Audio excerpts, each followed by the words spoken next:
हाँ, जिनके पास में पुराने टी बैग थे, अब इथेरियम पे हम जाएंगे तो आप लोगों को पता है, आइडिया है कि इनिशियल रेट क्या रहने वाला है वहां?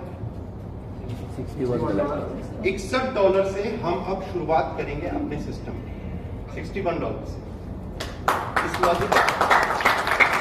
इस लॉजिक को आपने सबने समझ लिया क्या है?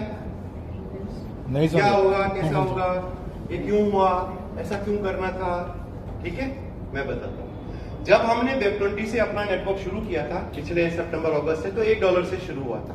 24 सितंबर को जब मैंने मेरा 5000 का पैकेज लिया, उस टाइम पे $1.37 था, $1.37 का रेट था।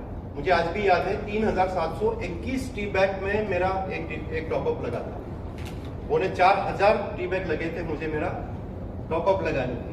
उस टाइम पे रेट ही कम था, लेकिन उस टाइम पे कई इन्वेस्टर भी घुस गए थे जिन्होंने पूरा 6-6 लाख का आईडी लेके जालर बिछा दिया था, और काफी सारा अभी उनके पास में स्टॉक जमा था। किसी के पास 10,000, किसी के पास 20,000, किसी के पास 50,000 कॉइन, ऐसा लोगों ने स्टॉकिंग की थी।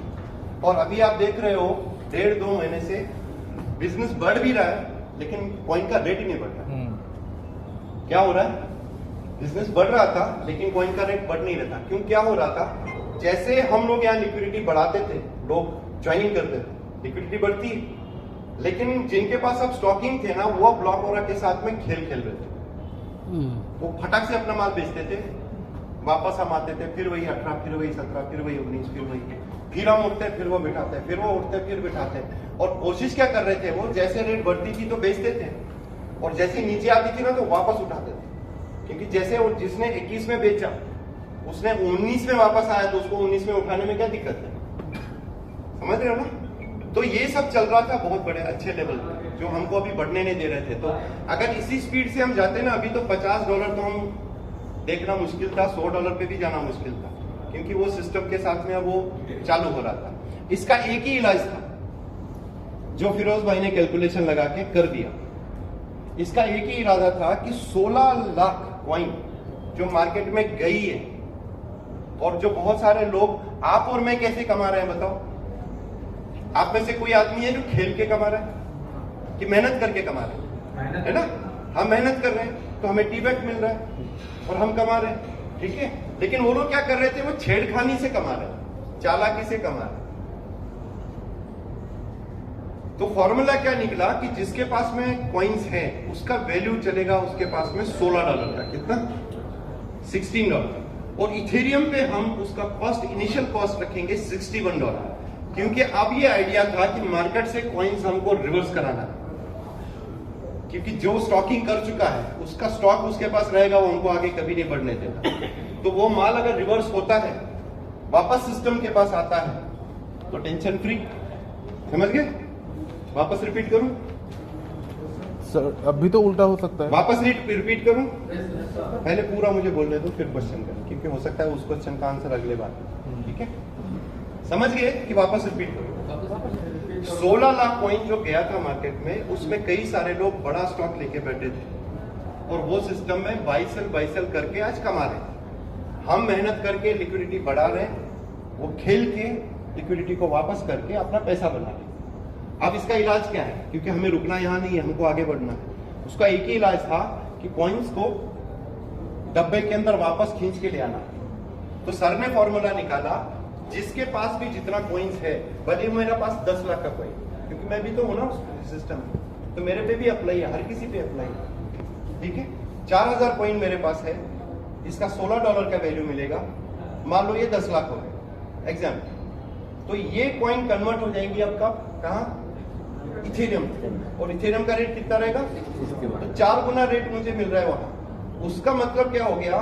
मेरे माल का 10 लाख इधर भी था और 10 लाख इधर भी होगा। क्यों होगा? क्योंकि मेरी 4,000 कॉइन जो वहां चली गई, उसके बदले मुझे 1000 कॉइन ही मिलेगा।